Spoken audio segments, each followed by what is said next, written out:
नमस्कार दोस्तों, मैं मृत्युंजय आपका स्वागत करता हूं हमारे इस चैनल सटीक परामर्श में।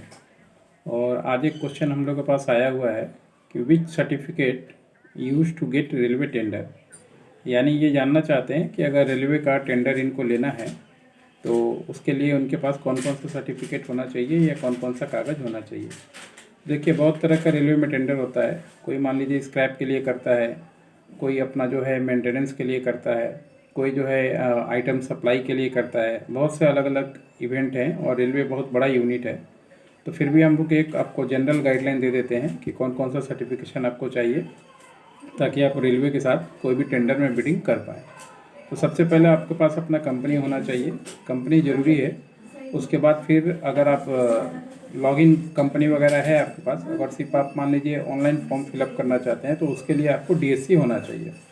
डिजिटल सिग्नेचर सर्टिफिकेट जो है वो मस्ट है और ये ऑथेंटिकेशन के लिए होता है। इसमें आप ऑनलाइन सारा डॉक्यूमेंटेशन इसके थ्रू जो है आप जो गवर्नमेंट के वेबसाइट है उस पर जमा कर सकते हैं। उसके बाद आपको कौन से वेबसाइट पर रजिस्ट्रेशन होना चाहिए, IREPS बोल के एक वेबसाइट है रेलवे का, जिसके माध्यम से आप जो है अपने क्लास 3 के डीएससी का जो सर्टिफिकेट है डिजिटल सिग्नेचर, चाहे वो आपके कंपनी के नाम से हो या खुद के नाम से हो या डायरेक्टर के नाम से हो, आप उसमें जो है IRPS के जो वेबसाइट है उसमें लॉगिन कर सकते हैं यूज़र आईडी पासवर्ड बना के, और इसके थ्रू अपना डॉक्यूमेंटेशन कर सकते हैं। अब सर्टिफिकेट क्या क्या चाहिए आपको, मान लीजिए कोई सामान सप्लाई करना है या कोई सर्विस लेना है तो सबसे पहले आपका कंपनी का रजिस्ट्रेशन होना चाहिए, चाहे प्राइवेट लिमिटेड हो, चाहे पार्टनरशिप हो या मान लीजिए प्रोप्राइटरशिप हो।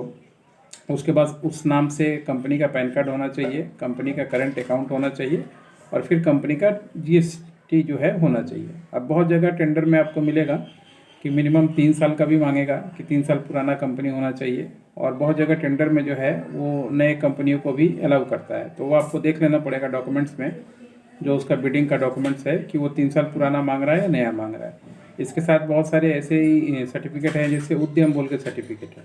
तो उद्यम में क्या होता है, बहुत सारे ऑर्गेनाइजेशन में या रेलवे में बहुत बार अगर आपके पास उद्यम सर्टिफिकेट है तो आपको जो है डिस्काउंट मिलता है बिडिंग प्राइस में। मान लीजिए 10,000 बिडिंग प्राइस है या 10,000 सिक्योरिटी मनी है, तो उसमें पता चला आपको छूट मिल गया या एप्लीकेशन मनी में छूट मिल गया। इसलिए जो है उद्यम का सर्टिफिकेट बहुत ज़रूरी है। और उसके बाद फिर जो होता है आपका ISO का सर्टिफिकेशन, कौन से काम के लिए आप ले रहे हैं। अभी अगर आप कोई भी रेलवे का काम करने जाएँ तो उसमें जो है आपका ISO का QMS सर्टिफिकेट मांगेगा ही, यानी 9001 2015 ये सबसे ज़्यादा चलता है और यही गवर्नमेंट में हर एक जगह मांगता है। तो अब इसको बनाने के लिए अलग सा प्रोसीजर होता है, क्योंकि ये बाकी सारा DSC, उद्यम, पैन कार्ड, GST ये तो आप अपने जो लोकल CA हैं उससे भी बन जाएगा या हमें दीजिएगा हम भी बना देंगे। ISO के लिए स्पेशलाइज्ड ऑडिट सिस्टम चाहिए होता है, जिसमें मान लीजिए आपका कंपनी का पूरा डॉक्यूमेंट्स चाहिए होता है कि आपने मटेरियल कहाँ से ख़रीदा, इसका 2 बिल चाहिए होता है। कहीं से अगर आपको ऑर्डर मिला हुआ है तो उसका 2 इनवॉइस चाहिए होता है। इसके अलावा पूरा जो भी स्टाफ आपका काम कर रहा है उन सब का फ़ोटोज़ चाहिए होता है, ग्रुप फ़ोटो। उसके बाद जो जो डिपार्टमेंट है डिपार्टमेंट वाइज फ़ोटो चाहिए होता है। पूरा वीडियोग्राफी चाहिए होता है आपका प्रीमिसेस का, बाहर से लेके अंदर जहाँ बोर्ड लगा हुआ है वहाँ से लेके जो एंड डिपार्टमेंट अगर कहीं काम कर रहा है, अगर कोई कैंटीन चल रहा है या मान लीजिए जो भी मैन्युफैक्चरिंग कर रहे हैं आप, ये सारी चीज़ों का।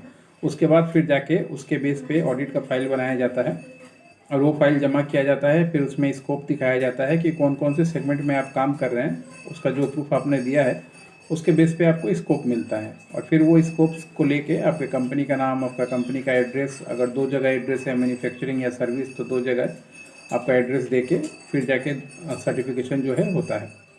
और ये इसमें 3 साल के लिए होता है, मगर हर एक साल जो है इसमें ऑडिट और रिन्यूअल होता है। पहले अभी बहुत मतलब बुरा हाल हो गया था इसका, जब हर एक आदमी ही अपना खोल के सर्टिफिकेट बांटने लगा था। मगर अभी मामला थोड़ा गवर्नमेंट ने एक्टिव किया है, सख्त किया है, और वीडियोग्राफी के थ्रू जो है इसका KYC भी हो रहा है और वेरिफिकेशन भी हो रहा है, ताकि मान लीजिए नकली असली का पकड़ा जाए। बहुत सारे नकली लोग ऐसे ही छाप छाप के बेच रहे थे, तो इन सबों को निपटाने के लिए गवर्नमेंट ने ये सारा प्रोसेस शुरू किया है। तो पहले चेक कर लीजिएगा, अगर आप भी मान लीजिए कहीं से करा रहे हैं तो IF सर्टिफिकेट है कि नहीं, जेन्युइन है कि नहीं। कहीं पता चला आपको 20 रुपये वाला पेपर छाप के तो नहीं दिया, इसका बहुत ज़रूरी है, क्योंकि अगर आप नकली सर्टिफिकेट दे दिए तो वो आदमी तो निकल जाएगा जहाँ उसको निकलना है, मगर आपके ऊपर जो है फाइन पेनल्टी हो सकता है। तो ये एक ज़रूरी चीज़ है जो आपको बताना मैं ज़रूरी समझा। और हम लोग जो है ISO के ऑडिटर भी हैं और कंसल्टेंसी भी कराते हैं, किस तरीके से मार्केटिंग कीजिएगा, कैसे कंपनी चलेगा नहीं चलेगा, सारा डिटेल के ऊपर।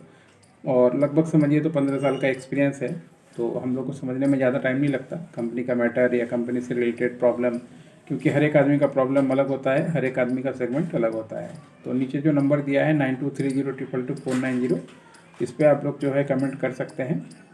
अगर रेलवे का कोई सर्टिफिकेट आपको बनवाना हो टेंडर लेने के लिए, या रेलवे का टेंडर अगर भर रहे हो, या ISO सर्टिफिकेट आपको लेना हो जेन्युइन IF अप्रूव, तो उसके लिए आज का वीडियो यहीं हम लोग समाप्त करेंगे। नेक्स्ट किसी टॉपिक पे फिर अपना वीडियो आते ही रहता है। लगभग 9000 प्लस हमारा वीडियोज़ हो चुका है और बहुत सारे सब्जेक्ट पे हम लोग कंसल्टेंसी करते हैं। आपके पास भी अगर कुछ सब्जेक्ट होगा तो उसमें भेजिएगा नीचे, उसको भी स्टडी करके हम लोग बता देंगे। आज के लिए इतना ही दोस्तों, नमस्कार।